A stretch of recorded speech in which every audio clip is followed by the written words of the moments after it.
Hello and welcome to a brand new episode of International Corner. Here with me, we have Richard Hall. Richard, how are you? I'm exceptionally well. It's the festive season, and it's been pretty good with Inter at the moment. So yeah, I'm good. How are you? How are you getting on? I'm not into the festive season yet. We've been pretty No. busy. Yeah, it's gonna be busy in the next week or so. But as you know, we'll have plenty of time to celebrate Christmas together because hopefully we will have time to catch up in England. But before that, I want to catch up with what happened with Inter in the last few weeks while we didn't connect. So first of all, I want to go through briefly the fixture with Parma because I think that's one of the fixtures that, before anything that happened after that, is giving us some of the marvels of Inter that, regardless of the stats, regardless of the results, the league tables, the UCL tables, I think that game is what brought the show that we want to see. And I have two things to say. What's your thing to say about that game, about the game against Parma?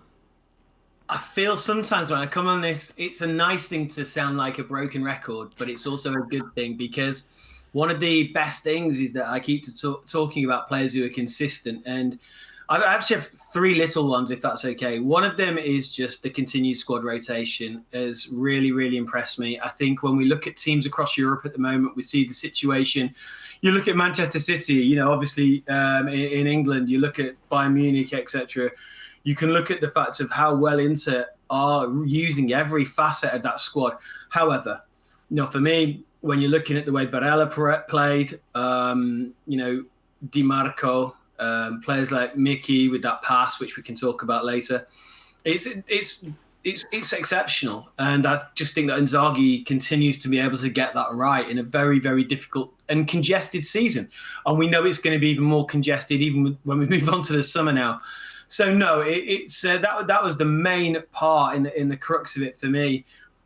Just the individual performances. I've named three players there who I thought were exceptional, but it does go back onto the mister to just keep doing what he's doing. And Inter just, I think, are moving forward in a really nice way as we're coming into a very difficult part of the season. Yeah, you've heard of health on the shelf, yes? Yes. But have you heard? I'm at it again, yes. Where are we going? Have you heard? I'm going to say this in Italian. Have you heard that you are bella like Mkhitaryan's diagonale for Barella? The diagonale is the long pass he did for a Barella on the goal. Long pass. Yeah, I like that. I like that a lot. This is my new Christmas carousel jingle. Chance, whatever. Yeah.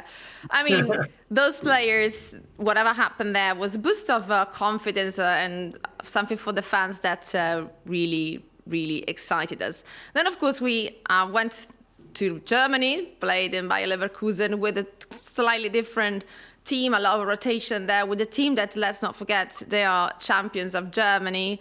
Very aggressive, very fast, very, very everything. And we managed to hold on until the very last minute of the game. And then that goal that slipped in, it was a bit all very random, in my opinion.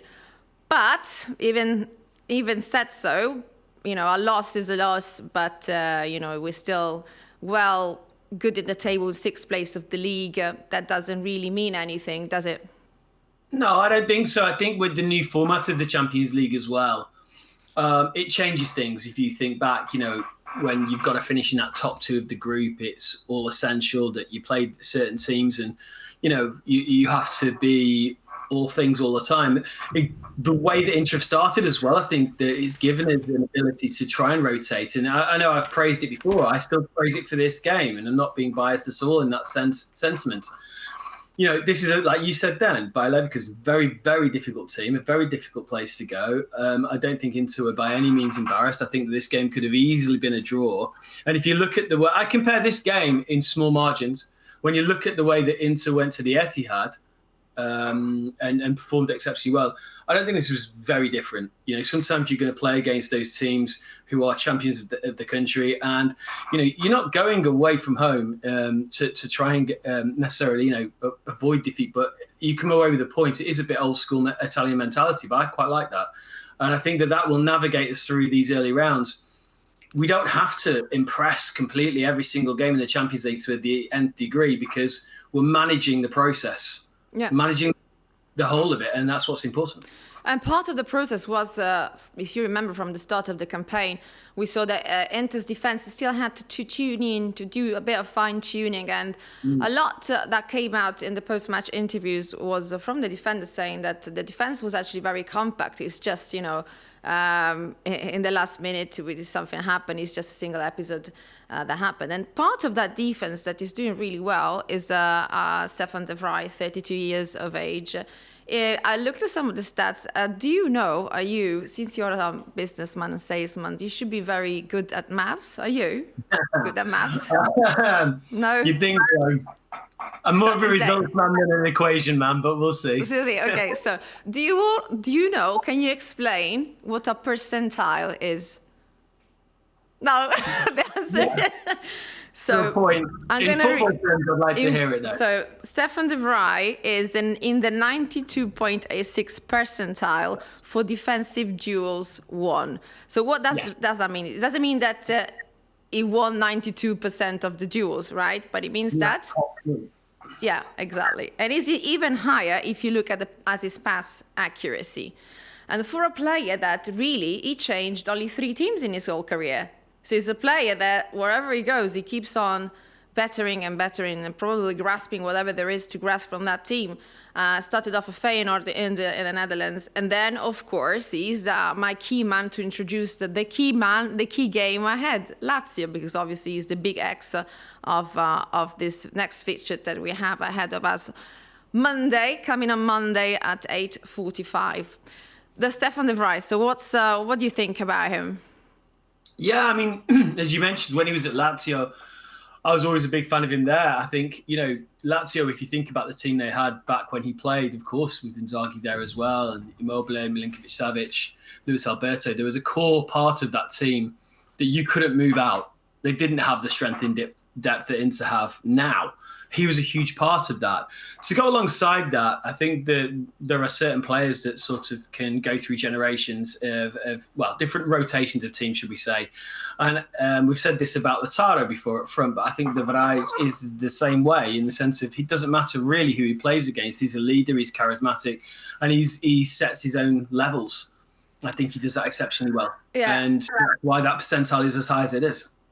And of course, as I said, he's one of the key men to bring us through the game against Lazio away, of course. And Lazio is such a significant game, of course, with Inzaghi having both played there and coached there and won 2 trophies as a coach and as a player for Lazio, the first man to do so. It's such an important game also because if you were to pick 3 of the most significant, or let's say games that trigger something in your heart for you, I think we should go back to many years ago. The first one that we have is, of course, the 1997-1998 UEFA Cup final. Very meaningful, of course, played in Paris. What are your memories of that? I mean, you were only 3. I was 18, to be fair. No, I wasn't young. No, I remember I was for this and everything. Look, that game, I think obviously Parc des Princes was iconic at the time, still is to a point, and that was Lazio and Inter in that era. Then that Calcio ruled the world, really. There was no question. But look, as most Inter fans are, as a huge Zanetti fan, that goal is probably one of his best moments in probably one of the best Inter shirts. That was a really, if not the best, one of the iconic Inter shirts. But listen, every single goal there was ridiculous. Zamorano in the first 5 minutes, just the power, the intricacy. For me, Zanetti's is the one I remember more, but for everyone around the world, and what everyone remembers more than anything, it's that pass where Ronaldo goes through and he does what is that iconic shimmy around Machigani and puts it in for the third one on 70 minutes. And it was not really a contest. It was an enjoyable game for Inter. It was one of those ones where everything seemed to go right. And that was a good Lazio team. We need to remember that as well. But it was a great evening. And Ronaldo was at the top of his peak. Of course. Absolutely. I mean, Ronaldo at times, I think Inter just wondered, what we actually had there. I mean, the world was watching. I mean, I know that younger viewers will probably obviously look at the likes of, obviously the Messis and Ronaldos, and now people are looking at different players, who's going to replace them. But at the time, I didn't at that moment think who can be as good as this. And when you listen to some of those big players talk now, I mean, I know they call him R9 now, but he was always there. But that team that we had in that final, I don't want to just discount people as well, because the likes of Yuri Djurkaev, who's a big, I think he's a fantastic player, was a fantastic player. Pagluka in goal, we had Slibo West, who's iconic. That whole team, Diego Simone, of course, it was a team that really gelled at that time. And there was a lot of talent in there. And of course, when you're picking players like, I don't know, Rick Obar, who knows a huge part of my childhood, being able to, to be on the bench and not actually get any minutes, it shows quite a lot of the strength we had then against, as I said, a very good Lazio side. Then, of course, there is another iconic game for Inter against Lazio, was at San Siro. I'm talking about the 2014 game where Javier Zanetti, the Hall of Famer, and he gave this speech because, of course, it was his last game played ever at San Siro with a Nerazzurri shirt. And I listened to it back, after the game, and listened to the speech he gave back. And just to give you a brief translation, he gave basically what the motto of Inter is today, the bond between the player, the family, to bring on this ethic, whatever he was going to do from then on. And if you look at it, it's been 10 years since then, and he's now our vice president, of course. And still today, when he appears in our events or he releases a public speech, he's still that guy. He's still that guy at the end of his career. And what a career it was, Richard. For me, that was really emotional because, like, at this point, I know I'm referring to myself, but I can do for this podcast because because it's easy to do. But that was hard for me to watch that for a player who, as I said, embodies what it was. I've said this on many different platforms for Inter before, whether it's International Corner or the official Inter podcast in English, is that we've got certain players throughout the history that go all the way down the club who really embody what it is to be Inter. And he is, for me, along with the likes of Giuseppe Bergami, Mr. Inter. There are players who the work ethic, the class that he personified, the fact that he's a gentleman, the fact that he still works around the club. And I think that what he did, he gave the standard. And I don't think, it's rare these days we will see the likes of that again. Excuse me. I hope we do. We will see players of that ilk and that just the way they are so besotted with the club. It gets less and less. But that was a tough game because it was brilliant for him to get that acknowledgement. But he was... Yeah, listen, an absolute legend. You see, when I started working here, we had an induction meeting with Zanetti and Antonello as well. And with Zanetti, we had the chance to talk to him, and I had my moment was like, I think you're one of the last representatives of what I call romantic football. Where a player stays with the club. He is the image of the club, and he links as well the club with a nation, and in this case, of course, it's Argentina. And yeah, he did say that basically he never felt like going anywhere else. He felt that Inter has always been his home, that his family was here, his children were here, everything his life was here, everything was about Inter, and it still is. So... Yeah, I don't know who we're going to see at Inter becoming that role. Lautaro, by the way, has just now reached 300 appearances with Inter. It's not something to, underestimate because 300 is a lot. It's been here since, it's his 7th season, and 7 is quite a lot in modern football, don't you think? Oh, huge. And I think that we don't need to underestimate that because it happens. We talked about time going so quickly.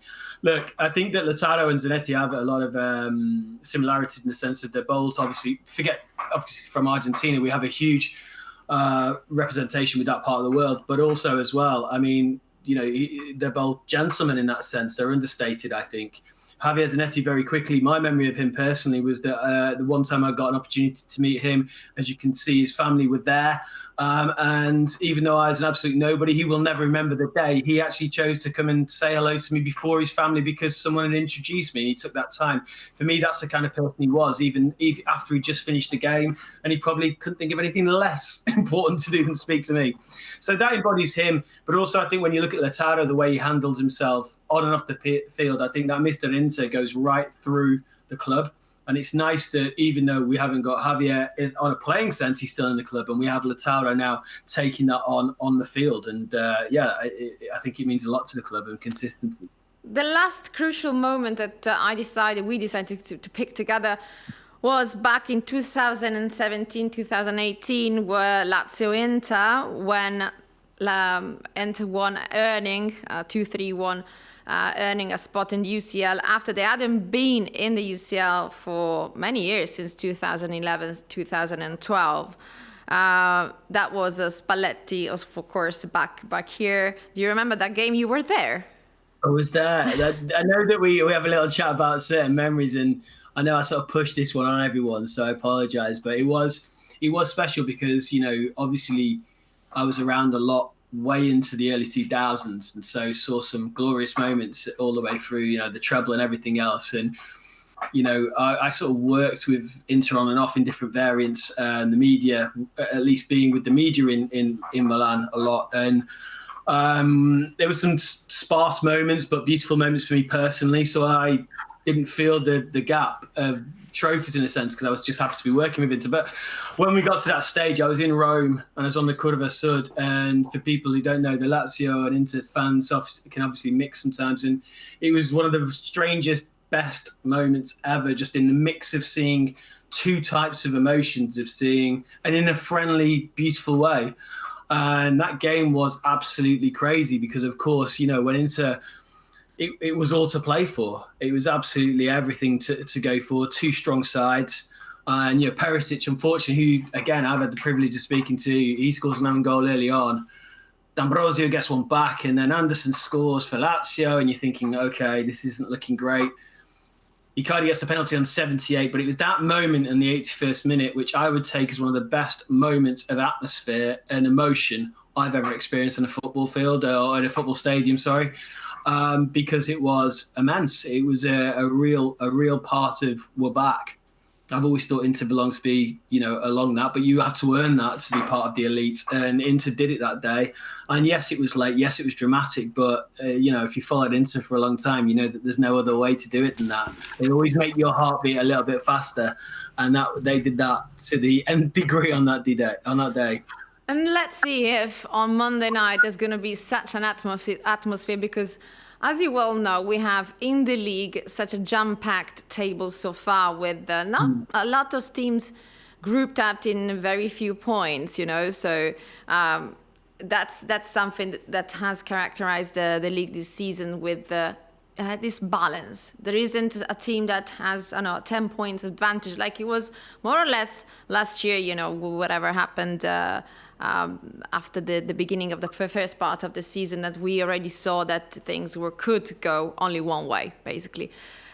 So we have same points, basically. So it's going to be tricky because it's such a significant match with same points with... Of course, Inter have played one game less with what happened against Fiorentina with the match suspended due to the medical emergency. But of course, the point situation is very still all up there. There's nothing decided yet. Also, Lazio, they played last night in the Europa League. They are leading the table and they beat Ajax 3-1. So they look like they're doing really well. Also in the league, they have 10 wins so far, and they won against Bologna and Napoli. And Napoli, they also managed to beat them twice in the space of 3 days when they defeated them, yes, both in the league and the Coppa Italia. And Napoli, of course, are the teams that everyone is has been looking up so far yet. Since the start of the campaign, although I have my eyes on Atalanta, to be fair. What are your thoughts so far on the league? You always get, these are the questions where I always get in trouble because I'm super optimistic, so I don't So like you this should part. just say, yes, Elena, it's a very balanced league. Everyone, all the teams have had this tough start of the season with new players, and now we're starting to see what's happening. But yes, Atalanta are doing great, aren't they? They're fantastic. I mean, I just love watching Reteg at this moment in time. I could carry on naming the rest of the players in that team, and they are on immense form. 34 points top in Serie A. But for me personally, right now, I look at Inter, like you say, 31 points, game in hand. And we talked about, listen, things aren't always going to be 100% perfect. And we started off this campaign needing to be a little bit more defensively astute. We've done that really, really well, really, really well. And we're rotating and we're getting the best out of the squad. For me now, this is where the hard yards come in. It's like and you'll understand this reference, and so do I. It's like long distance running now. This is where all our reserves come in, and we've got everything here. This is where we can rely on those things. And I think that teams will fall along the lines. I've said this about Lazio. I love watching Lazio play at the moment. I love watching Atalanta play. But, you take 3-4 injuries out and take some key players out, I don't think they can keep the pace. I said the same thing even to a point about Napoli.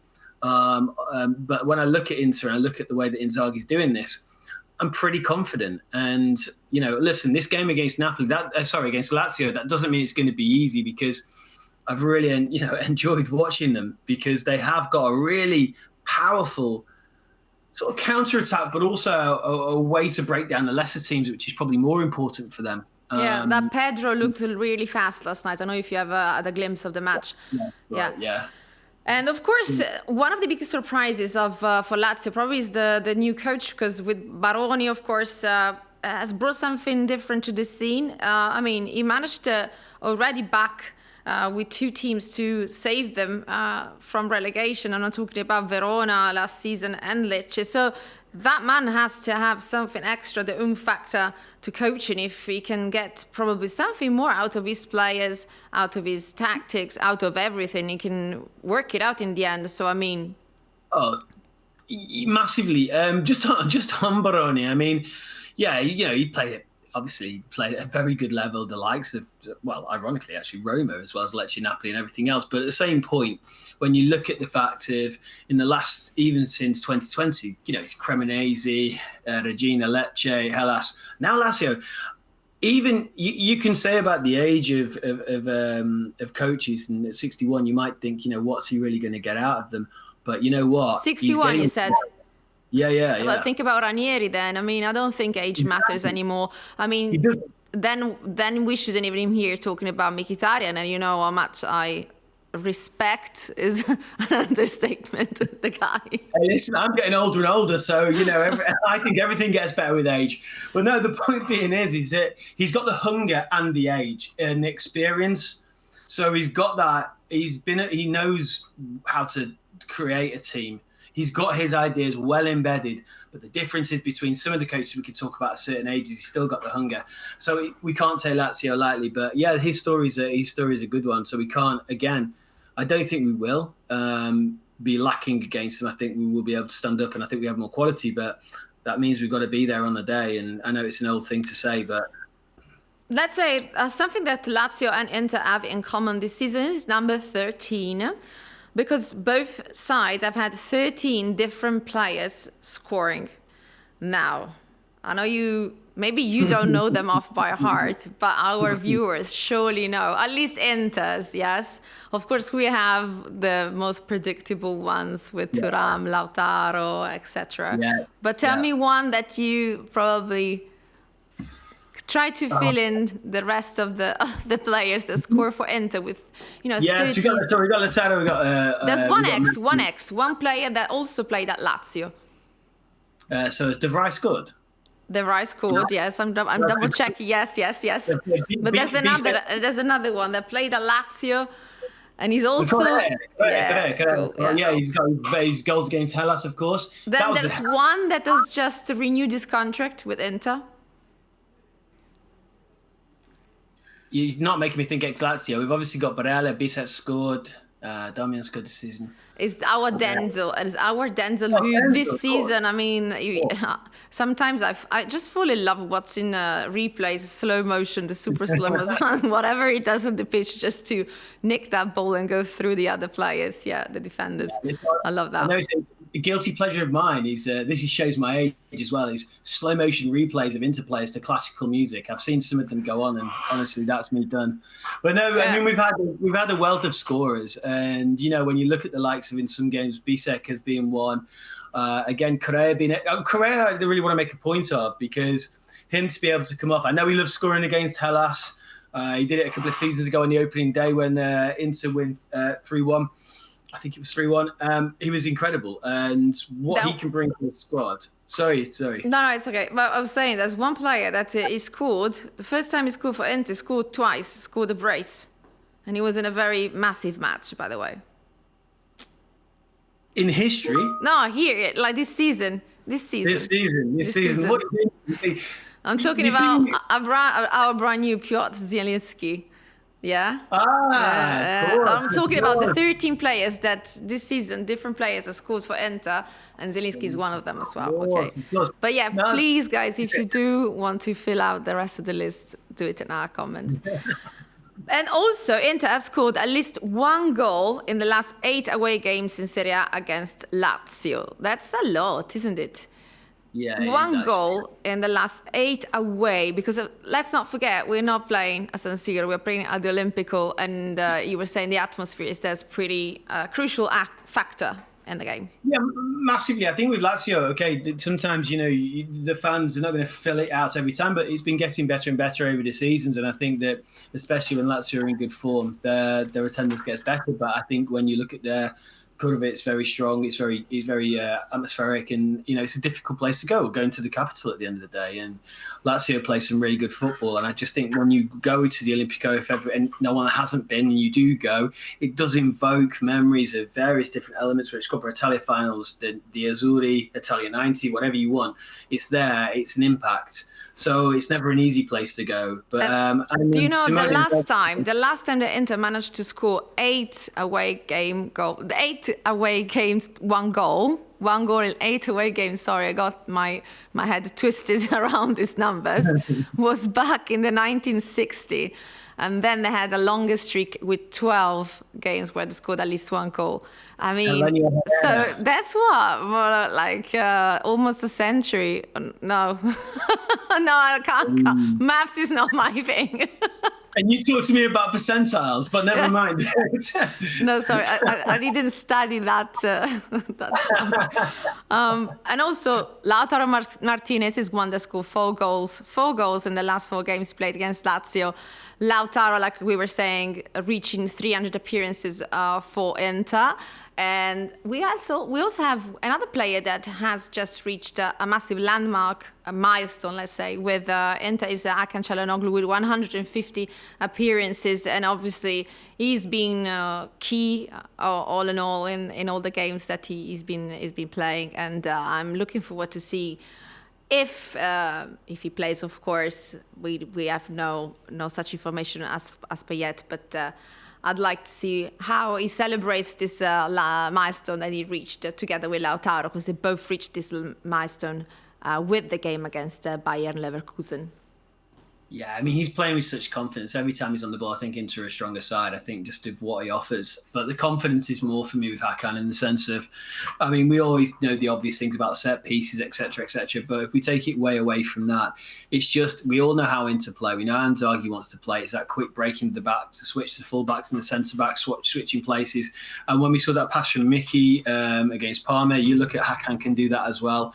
It just allows us to really play to the levels that we want to play at. I think that what we saw in Parma, of course the goals, but it's how automatic is this dynamics between the players, that Miki doesn't have to look to see where Di Marco is. And we said this many times, that I think that if you want to talk about the differences between Inter that plays with certain players and with other players, of course there are some differences, but I don't think it's about the talent of each and one of the players that we have, because they're all worth the lineup, the starting 11. Yeah, I think it's more to do with the dynamic, because some of the players, like I said, Lautaro has been here, is his 7th season here.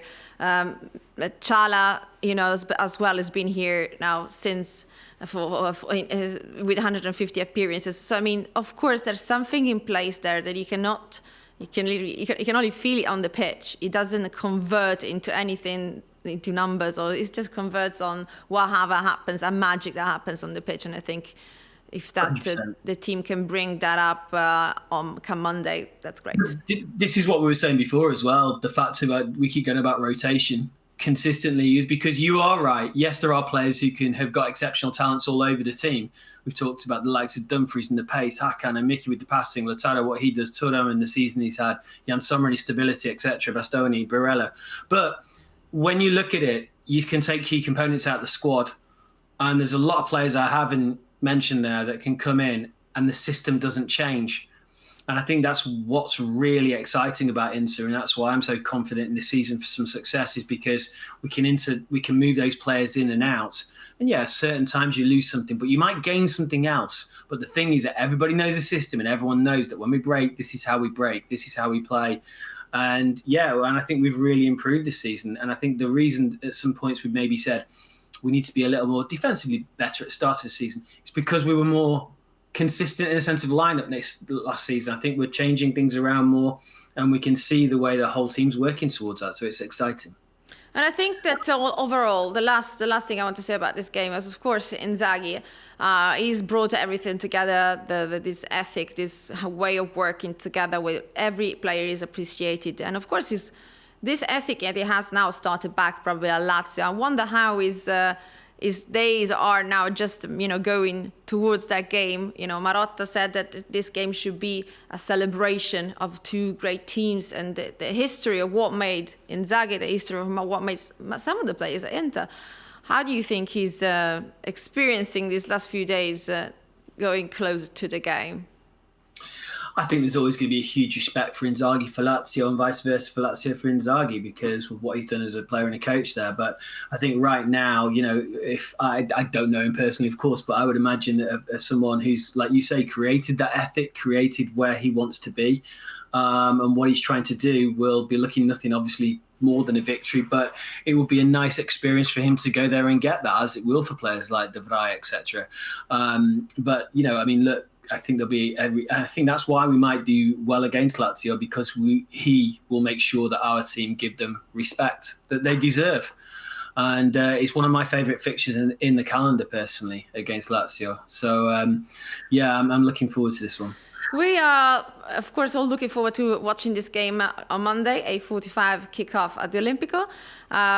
But probably next week, we'll bring you Richard. Actually, I will go to Richard and pestering in his hometown, Preston, in the UK. So stay tuned. We'll probably do a show after the Coppa Italia match. But of course, we'll talk about whatever goes on come Monday against Lazio. Goodbye. Ciao for now. Grazie.